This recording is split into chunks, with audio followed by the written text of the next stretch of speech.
আমার গবেট বান্ধবী যখন স্কুল টিচার হয়। যাক, অবশেষে টিচার তো হতে পেরেছি। যাই, নিয়ে নি ক্লাসটা। Good morning class. Good morning good morning good morning good morning. সবাই বসো বসো বসো। আচ্ছা, প্রথমে তোমাদের রোল কলটা করে নি। Pakhi Sarkar, yes ma'am. Riya Mondal, present ma'am. Puja Das. Yes ma'am.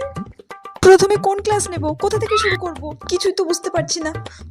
আচ্ছা, আজ তো আমি তোমাদের প্রথম দিন ক্লাসে এসেছি, তো তোমরাই বলো, তোমরা আজ কি করবে?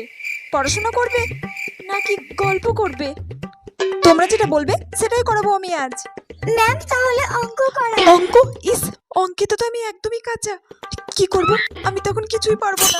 আচ্ছা ঠিক আছে ঠিক আছে, তাহলে আমি তোমাদেরকে আজকে অঙ্কই করাবো। আমি তাহলে প্রথমে তোমাদেরকে কিছু প্রশ্ন করছি। এই তুমি বলো তো, 5 আর 7 কত হয়? তো সোজা ম্যাম 12 হয়। 12? ইস, ঠিক বললো না ভুল বললো, আমি তো কিছুই বুঝতে পারছি না। কি করব, একটু গুনে নি। 7